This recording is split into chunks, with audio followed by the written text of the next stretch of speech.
What is going on to all my Succession fans out there, and welcome back to my channel, Movie Files. Elliot back again with my weekly recap, breakdown, and review of the latest episode of Season 3 of Succession. We're breaking down Episode 5, which was titled Retired Janitors of Idaho. I'm going to need to make an amendment on this episode title. I want it to be called Daughters and Fathers, or Battle of the Old Man, or more importantly, Complete Chaos, because this episode was absolutely bonkers, and I'm so excited to break it down with you all here in this spoiler review. But before we dive into it, make sure you're checking me out on all my other social media accounts. If you all are new to the channel, well, welcome to the community. Consider subscribing and hitting that notification bell. That way you can get the alert from when I drop new content. If you all enjoyed this spoiler review of the latest episode of Succession, well, make sure to like and share the review. It helps out the channel a lot, but also appreciate the support. And in those comments, once you've seen this 5th episode, we got to break it down together, ladies and gentlemen. I want to know, what was the best moment for you in this entire episode? Because there were so many great moments, but what was your favorite? What moment had you on the edge of your seat? And do you think this was a good decision to take that deal? Let's talk about it in the comments below. But before we break this all down, because there's a lot to talk about, this was a tense-filled episode.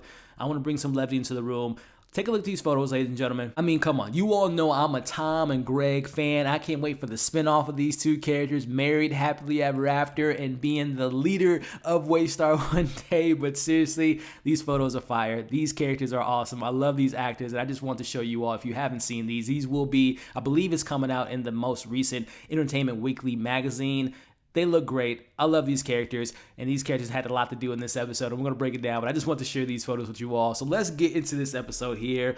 As we open the episode up, and I just quickly, I guess, my initial thoughts of the episode before we recap and break it down. Was it me, or were you on the edge of your seat this entire episode? I mean, there were some levity, funny moments. As we all know, the show throws in the comedy so beautifully, but it was mostly like tense-filled moment. Seeing the crazy people running the asylum, I don't know what it is, man. I had like this gut feeling that Logan was doing this on purpose, that he didn't take his pills just to show these people what Waystar looks like when the main man, Logan the Beast, the man himself, is not there. And him not there, you saw those decisions they were making, how crazy they were acting. Shiv and, you know, Hugo and Frank and Jerry and Rome talking to the president. It was literally like the children were left at home and the parents went out to go get some eat because they didn't know what the hell to do in this episode. And I loved it. And Ken coming on stage. I mean, there's so many moments in this episode where I was just looking at the screen and being like, I love this show and I love these characters so much. And we're going to break it all down, but let me know your thoughts in the comments below. So let's get into it here as we open the episode with Logan, who's still recovering from his long walk from last week, and Josh, and as they're preparing for the shareholder meeting, which with all the stuff going on in the last 4 episodes, I knew the shareholder meeting was coming up, but I was thinking it was going to maybe be like a season finale type of situation. But nope, it's kind of, I guess this is like the midpoint of the season. So this shareholder meeting, I would imagine, and this is just a side tangent as I'm wearing my Batman shirt. If you all don't know the geeky side of this channel, when I talk about DC, Marvel, Star Wars, I love DC as I have my Batman drink right here. I would imagine the way that this shareholder meeting went, and being such a DC fan and being a fan of the DCEU and just not being a fan of how it's being ran, I would imagine this is how DC looks like on a day-to-day basis when it's like, oh, Henry Cavill wants to be Superman again, as they scramble to make some news, or, you know, we have 15 Batman and 19 Jokers and 59 Superman in the TV world. It's just like, I can only imagine what DC looks like when they're making these decisions. Probably very much so like this episode. And also, you know, Star Wars is probably doing the same thing with Kathleen Kennedy making crazy moves. Again, I get on my little soapbox here being such a big fan of those IPs. This episode just reminded me of like when companies like this have drama and when they don't know what the hell to do. This is what it looks like. But we see, again, them preparing for the shareholder meeting. And I don't know if you all noticed very early on, and this kind of sets the tone for the episode, kind of the old people in charge getting up in there in age and their health not being the greatest, as there's like little newscasts talking about the president and his memories and him being competent and not being able to make good decisions. Very interesting stuff. And I think that points towards the president, you know, Logan in this episode, Sandi in this episode, out with the old, in with the new, as we'll talk about a little bit later. But moving on to having Frank calling Ken and trying to get Ken on the same page with the family, because they have to prepare for this vote. Because if they don't get this deal done with Sandi and Stewie, I don't think that Logan and the Roy family was going to win if it came to that. But again, just a great way to open up the episode. But let's get into the meat and potatoes as the pressure is on for the deal. And very early on in the episode, Sandy's like, nope, There's no deal. We're not making it happen. And we see Shiv immediately saying, are we going to lose the company today? And Rome makes his little 2 cents in regards to we all need to start looking for jobs at Target again. Just seeing the back and forth and the being on edge, being on eggshells, and walking on pins and needles is just such a great way how they just create the tone and create the atmosphere within this show. But Beastman himself, Logan, arrives and he wants to get the temperature of the situation. And right now the temperature is very hot, Logan, and they're just scrambling to make moves. And he's just, you see those wheels turning. But again, I don't think that he would like consciously put his health in jeopardy. But him not taking those pills, let me know in the comments.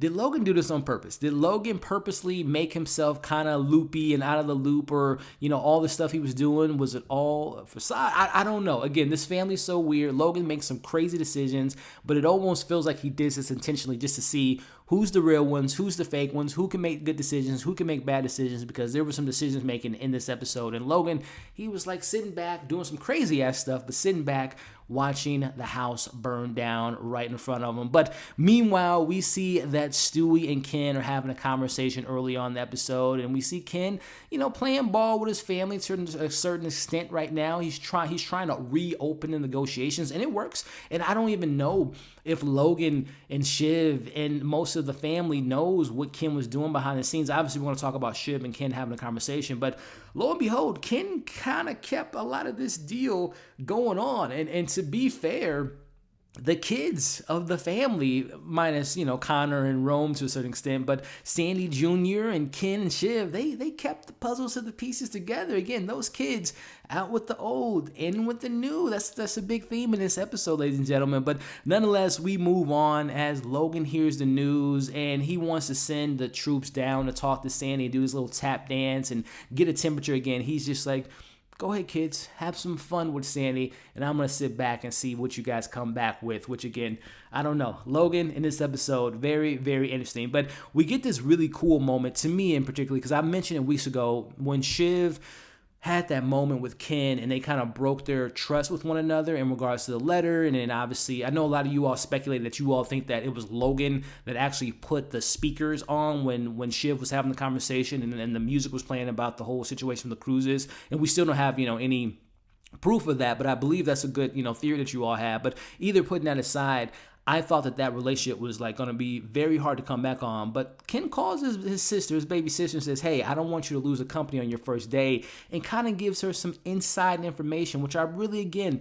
even with their battles, even with their differences, they can still have those moments where they want each other to shine. But there were some moments when the family really pissed me off, and the family isn't really a family when it comes to just their relationships that we'll talk about here in a second. But speaking of Sandi, we get his first appearance of the season, and he is not looking good. He's looking worse than what Logan was looking like in season 1, as we heard the rumors that they think that he has syphilis and all that, but he's looked like his days are numbered. But it's in this conversation where we got Shiv and Jerry and Rome having the conversation with Sandi Sr. and Sandi Jr., and we got Stewie in the room, and they're going back and forth, and it all comes down to they come up with the logistics of the deal, but then the little details come in from Sandi in regards to he wants veto on the decision who's going to be the CEO, not being one of the Logan kids, right? And that's like a big thing that he's pushing for initially in this episode. And there's like other little like petty little things that he adds to the deal. And again, we're going to get to this deal here being made in a second, but let's talk about the oldest sibling in the Roy family with Connor, as he is just... man, he's just making his way. He's finding those little moments to pop into the episode. And this is one here, as he's noticing all the chaos, all the fire going on here. He's like, hey, Dad, I want to get into the family business. I want to potentially make my reputation look a little cleaner when it comes to me running for president. Which, by the way, where's Willow, his significant other? I wonder what she's up to. But watch Connor in this episode, ladies and gentlemen. He's a snake. He's a snake in the grass, as everyone is in this family. But he was trying to make his moves in this episode. But speaking of moves, let's talk about my man Greg here, as he's having his conversation with Ken, and he's coming clean with Ken. And I thought last week when I had mentioned that maybe Ken had Greg go in there to accept the deal, to maybe get, you know, my friend of my enemy, get closer into put the chicken in the den, in the lion's den. But, you know, Ken's like, you know, I know what you had to do, but listen, Greg, I'm gonna have to burn you, buddy. I'm gonna have to burn you. And it's not his preferred method, but it's just kind of the situation at hand. As Greg's like, I don't want to be burned. I don't think that sounds good there, kid. And they have their discussion there. And he's like, listen, I don't want to do it, but I'll do you a favor. If you drop that deal that you made with my dad, then I won't put you out there for the cold. So seeing Greg stuck in the middle with a three-way stuck in the middle, do I go with Ken? Do I go with Logan? Do I go with my grandfather? I'm telling you all, don't sleep on Greg the Egg. He's going to come out on top. All this stuff that the family's throwing at him, he's going to come out. And I just want to know, just kind of on a side note, if you were in Greg's position, knowing everything that we know in this show, what would you do in this situation? Which side of the war would you go on? Would it be the Lannisters? Would it be the Starks? Would it be, the Fry family? Who would you be if you were in Greg? Which route, being Ken, being his grandfather, being Logan, whose side would you join on as of everything that we know in the show if you were Greg? Let me know in the comments below. But let's move on, kind of continue this conversation with Greg as he's having a conversation with his grandfather and the lawyer, I believe his name was Pugh, and he learns that Ewing, he's giving up his money, not to anyone in his family, but charities, to Greg's surprise. And Greg, I'm telling you right now, man, between him and Tom being like the underdogs of this story, I would just love it if Tom and Greg just are the CEOs of the company and laughing at the Roy family as they are the kings at the end of the day. I'm thinking, just think about the trajectory of these characters and how they just continuously take the short end of the stick. We got Tom maybe going to jail. We got Greg not knowing which side to lay on. The show is really shaping those two characters up to be the underdogs, and I'm loving the development of those characters and how they just continuously get shit on. But eventually, they're going to climb out of it like Shang Sharp Redemption and come out on top. Let me know what you all think of Greg in this episode, as well as Tom, who we're going to talk about here in a second. But moving on to, and this is only the first half of the episode, by the way, not a lot of jokes, very tense, very kind of, chaotic stuff going on. But I love this moment here. Shiv thinks that she has a bit of a win because they're like, okay, we might have struck a deal with Sandi and Stewie. She tells her dad this, and he's like, nah, I don't like the deal. He initially says no, and I'm like, are you serious, Logan? And this is just, again, the wheels turning in Mr. Logan's head. But, it's his ego getting in the way. He even asked Colin at one point, he's like, hey, Colin, would you have struck a deal? And Colin's like, I don't know, sir. I think this sounds like a good deal. But again, just seeing Shiv and just seeing these kids, whenever they think they have a victory, they're just so happy to be like, Daddy, look what I drew at school today. And the teacher gave me an A+ on my test. And it's just like when Logan's just like, whatever, go play with your dog. It's just so interesting to see these characters who are like bigger than life, at least in their heads. And then when they come to their dad with these little victories and he shoots them off like a fly, it's just so fascinating to see this. But going on, we get a little bit of comedy, which starts to kind of creep into the episode, which I love, again, how the show handles comedy, and a little bit of the pettiness coming from Sandi here as he wants to remove the private jets. And immediately when Rome hears that, that's like, I guess that's his soft spot. He's like, private jets? No. We're not going to do a deal with them. If they're going to take away the private jets, which I totally understand where Rome's coming from. Not like, obviously, it's not about the private jets. It's about the little nitpicks. Okay, we're going to take away the jets. We're going to take away the cars. We're going to take away all little things as far as an ego move by Sandi. And again, the back and forth in this episode was absolutely fantastic. And this moment here, we talk about Tom and Greg, and Tom always coming through on the funnies. We see that Logan has to take a piss break, right? And he's kind of stalling on the deal. Tom takes him to the bathroom, and I always love to pick out these little funny moments that just happen so quickly, but I always notice it because I love comedy, especially the way this show handles it. When we hear Logan kind of like yell in the bathroom or in the stall, and then Tom makes his way into the bathroom like, hey, big man, are you okay? Did you zip yourself there?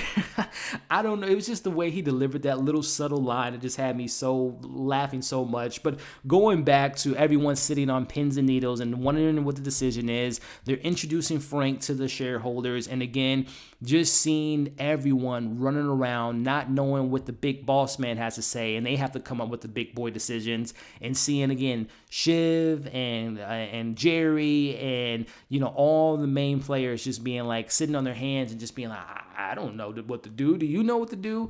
That's why Logan is the man, ladies and gentlemen, because he knows how to handle this sinking ship, which it seems to be. But seeing Logan as he responds again, he hears the deal after coming back from his bathroom break, and he says, F him, we don't need to go with this deal. And this is where Shiv is starting to realize, what's going on with Dad? As Tom tells her that he's not in his right mind. We see that she calls Sandi Jr., and I love this line here as they talk about that the dads tell them what to do, which is a great callback to what Sandi Jr. told her a little bit in the episode. And it's the heart of this episode, the daughters, and how important the children are to this deal, and how important the children are in the future in this particular situation. So I love the callback and the conversation between those two characters. But put all that aside, seriously, even if Logan, if this isn't part of my thought theory of him like purposely not taking his pills in this episode, because remember, his little doctor was like, oh, do you want me to come with you? He's like, no, just stay away and, I'll handle the pills. I just think that Logan purposely didn't. And again, we know he's like headstrong. He's very old school. He probably doesn't even believe in certain medicine. He probably thinks that you could drink some gin and cure all your issues. But I think he purposely didn't take those pills. But even putting that aside, if he didn't do this on purpose, he was not looking good. He looked like Logan from season 1, peeing in Ken's office, hitting his grandson. What did he do? Didn't he flirt with Shiv in season 1 or slap her on the ass or something? He can get out of it, and that was all due to his brain issues. But we learned that he has another medical issue that we'll talk about here in a second, as we see again Tom noticing Logan and again having the conversation in the stall as he calls him son, and again Tom calling him Papa. This is so funny. But again, the big issue with Logan that we find out is he's suffering from a UTI, which I wonder where he got that from. Maybe last year's affairs. And again, just seeing all this going down in the middle of these negotiations, again, it's like fire everywhere. No one knows what to do. And Logan, again, Brian Cox in this episode, as he's going through his issues of not taking his pills and having, almost like dementia type of symptoms. He's just such a great actor, and he makes it so believable. And even though, hearts of all hearts, you're supposed to hate this character, Logan, but again, it's just Brian Cox's performance. And I guess when you see an older person going through medical issues like that, I felt bad for Logan in that moment. It might just be me. I might be a softie. But with him going through that moment, I'm like, man, I feel so bad for this older man at this point. Even though he's a douchebag and just a nasty individual, it was kind of like, that's sad to see. And if I was Shiv or, Rome in that moment, I'm like, oh, my dad, who used to be invincible, is now crumbling down. But again, he's an evil individual. Let me know your thoughts on how you felt about Logan and his whole sickness and the UTI, where he got it from. But let's go back to this family, man, these snakes. Let's talk about Khan as he tries to take advantage of his dad at this weak point. He's trying to hey, Dad said I can get the business in Europe or whatever and get the TV show there. And, he talks about the speech going on. And again, the ridiculousness doesn't stop there as Logan's talking about there's a dead cat under his chair. And again, just look at the leadership. Where is it? Where is the leadership? It's non-existent. Everyone's looking at one another. No one knows what to do. Again, if Logan is out of the equation, this is what Waystar looks like. Does it look good to you all? Because it looked pretty crazy to me. But we see Ken finally makes his move into the situation. He was pissed. He let everyone know his 2 cents. And his 2 cents wasn't necessarily, we need to take care of Dad. Notice how every one of the Roy children was more concerned about their pockets than they were their own father. Ken being one of them. We see Rome having a moment in this episode. Shiv, Khan, like I just mentioned. It's all about their pockets, and it's just complete chaos at this point in the episode. Again, just seeing them, I know that they probably wish that Masha was around. I don't know where she is, by the way, or her new, deal that she got with her marriage. She could have really helped out the situation, but she's MIA at this moment. But listen, man, when we get to the moment of them voting, it looks like it's going to be a mess. We see Hugo say, maybe we need to call and say there's a bomb in the building for we can kind of, hold this off at the moment, because it wasn't looking good for the Roy family. But things get a little bit worse because the president, who's been dealing with his own health issues, he's calling. We see Jerry, we see Hugo and Frank and Carl being like, I don't want to take the call. Maybe. And Khan's like, I'll talk to him. Khan is just so funny. But inevitably, Jerry suggests that, hey, we got Logan Jr. over here in Rome, and Rome takes the call, and we seeing Rome take that call was just so funny. He's just like, hey, I'm not going to tell the president to suck it, all this stuff. He was like, that's the last person I would have gave the phone to. But he did a pretty good job for the most part, all considering, but the conversation didn't go the way that they wanted to, because they ended up finding out that the president, he's going bye-bye. The raisin, as they call him in the show, he's no longer running for president, which I know Connor was happy about that, as we saw in the episode. But that's not good for the Roy family, because we know that they were in cahoots with the president and they can control the media with the president. So who is going to be the new president? I don't know, Logan, maybe it wouldn't be a bad idea to get your son in the Oval Office where you can really play puppet master. We'll see what comes of that in the future episodes and obviously in the future season, the new president of the United States of this show. But going back to look at the heart of this episode, and it really boils down to the children of each family, Sandi Jr. and Shiv, as they have a conversation. They're both representing their sick fathers who really aren't in the best health capacity to make these type of decisions. Shiv makes a big move. She says, we're going to give you guys 3 seats, leaving a 4 seats, and I want to have an extra chair for me, myself, and she gives a chair to Sandi Jr. That seemed to be the ice on the cake, and that's the deal at hand. And again, they're selling their sick fathers, and the deal is made. What do you all think about this deal? Shiv's very happy with it, and we all know how the show built Shiv up and has her be in her head. I think that deal is going to cut her down, and there's going to be some bad things coming to that. But let me know what you all think of the deals, but more importantly, Sandi Jr. being like the parallel to Shiv, and how these 2 daughters who, come from these 2 iconic men and them making the decisions at the end of the day. I like that parallel and how the show writes that in. But let's go back to it. As I mentioned, the tension of the episode, but also the good laughs. As Tom makes his move on his wife, he's getting all hot and bothered. But the funny part is, as Shiv realizes, have you been counting my period? And then are you waiting for me to have my, special time for you can get me pregnant? And Tom comes clean. He's like, yeah, baby, I'm going to jail and I need some leverage for myself. He wants to be like this is like, they're like the Kardashians. He wants to be the Travis Scott or the, Tiger or, any of those celebrities that those girls have dated, for he can make sure that he's going to be good. Because obviously if he has a kid with Shiv, he's the father of that child. He's going to have some money coming in if things go south with him in his jail situation. But again, him just knowing that he's counting her menstrual cycle and all that stuff, it just goes to show you how everyone in this show, in particularly the family members, whether you're married to someone, whether you're a brother or a sister, whether you're a father or, a parent, every relationship is so transactional, right? It's not a matter of, I love this person because they're my brother. I love this person because they're my wife. I love this person because they're my son or daughter. It's all about how can I transitionally take advantage of this person, and just speak so highly of these characters and how just despicable these characters could be to one another as they call the people their loved ones. It's just so interesting. But let's go back to it as they discuss my boy Ken as he makes his way on stage as Carl is talking to announce the deal has been made. And surprise, surprise, even to myself, because I did not expect Ken to get on stage, especially to get on stage to say what he says here, as he takes the moment of silence to talk about the moment of silence for the lost ones of the cruise. And then he goes off, starts to rattle off the names of the women that were killed and affected by the harassment of the cruises. And they cut the mic. He announces his foundation, and Ken, you look bad, man. You're looking bad. You're spiraling out of control. You had, sometimes the best thing to do is to not do anything. And he just had to insert himself. And I don't think that was a good move for Ken, who slowly but surely, as the season has went on, he has been looking just dumb.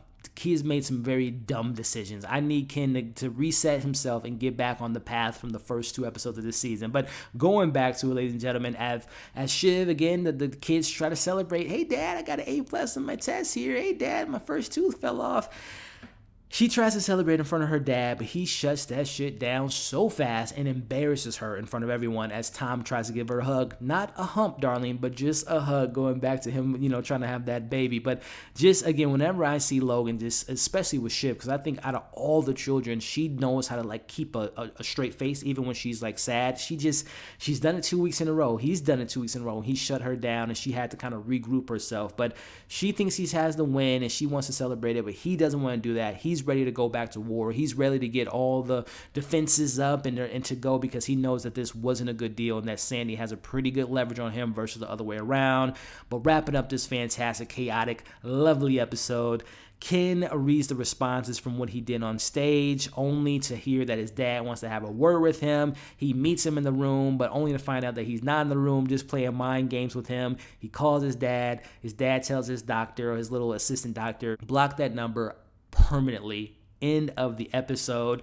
Little does he know, again, how important his son Ken was to keeping all the pieces of the puzzle together, as well as his son was the one that held him up when he had his heat stroke last week. Again, it's not about how they love each other. It's how about the transactions. How does this financially help me? It's such a transactional relationship with all these characters. And I love every single second of it, ladies and gentlemen. Again, so much to kind of talk about in the comments. What do you think about this deal? Will Sandi Jr., was she playing friendly with Shiv? Will she stab her in the back? Of course she will, but let me know your thoughts on that. Tom, obviously, and his whole counting the days he goes to jail, and the baby, again, we talked about last week. Does he have a plan? If so, what the hell is it, and when will he get the plan started? Greg in this episode talking about suing his grandfather and suing a charity. What's his end game? I'm telling you all, the underdog will come up on top. What do we think about Ken and his move? Will he continue to cry about, or not cry, but to continue to push the narrative about his father being evil and overcoming the company and getting on top? What do we expect there? Of course, Shiv and her decisions. Connor, Rome, Jerry, there's so much. I just love this show so much, but more importantly, I love talking about the show with you all. So let me know your thoughts in the comments. If you stuck around to this point in the video, I appreciate every single one of you all. Before you leave, make sure to like, share, again, comment below, subscribe to the channel if you haven't already, and hit that bell. That way you don't miss any of my other future reviews. Let me put that photo back on the screen. There it is, ladies and gentlemen. Hope you all enjoyed this review. Hope you're staying safe. As you can see on the screen now, subscribe to my channel. Check out my other content. We'll catch you on the next video.